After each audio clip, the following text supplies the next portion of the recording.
Hello. Welcome to our new edition of News from Carrington. Don't forget to like and subscribe to stay informed.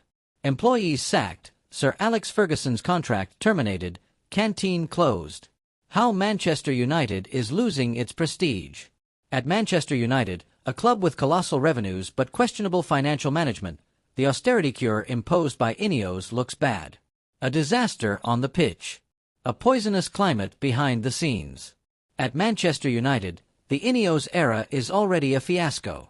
After a pitiful 2-2 snatched in the last minutes against Everton, the club is stuck in 15th place in the Premier League with only 30 points in 26 matches. Thanks to the weakness of the red zone, which starts at 17 points, staying up is not an issue. But the loss of prestige is. Not only because of the results, but also because of the austerity measures, with variable geometry, imposed over the past year by the British multi-billionaire Jim Ratcliffe, minority shareholder, 29%, and head of the club's football operations since February 2024. The latest controversy, the closure of the canteen that offered free meals to employees. Instead, just fruit, soup, bread, and packed lunches for staff mobilized on match days. A step backwards that is accompanied by a wave of 150 to 200 additional layoffs. Last year, 250 jobs had already been eliminated.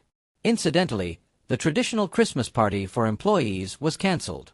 Officially, it is a question of a transformation plan that aims to restore the club's profitability after 5 consecutive years of losses since 2019. Hard to take for the workers, only a few days after the publication of the club's financial results, in which it appears that the terminations of the contracts of coach Erik ten Hag, his assistants and sporting director Dan Ashworth have cost around €17.5 million. Not to mention that the hiring of Ruben Amorim required paying a compensation of €10 million to Sporting CP. However, this is not comparable to the €115 million paid over the last 2 seasons for strikers Rasmus Højlund and Joshua Zirkzee, who between them have scored 5 league goals this season. Sir Alex's shadow. The Red Devils' new economic policy also affects the fans. Already frustrated by the results, they must now accept that match tickets cost a minimum of €79 without a reduction for the youngest, while the previous thresholds were €48 for adults and €30 for children.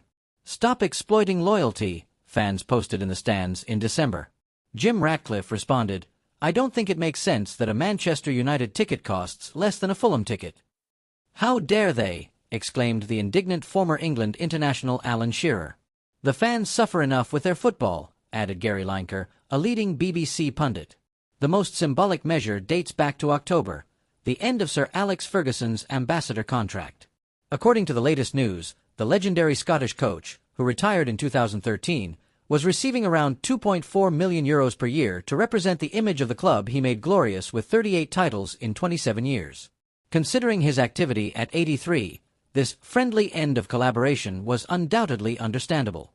But in the context, the message sent was hardly positive, especially as the English tabloids are happily echoing the Ratcliffe clan's strong criticism of Fergie. Ineos are desperate to get rid of the past. They don't want to hear about how things were when United won 13 Premier League titles, and they won't accept any suggestion that lessons can be learned from the time when the club's greatest ever manager was in charge of the club. It has become an obsession not to mention the period when United were one of the best teams in Europe. The budget purge also affects the club's foundation, which operated on around €1 million. The axe was even sharper for the grant given to the association that supports former players. It was simply removed, according to The Sun. "We have to make difficult and unpopular decisions."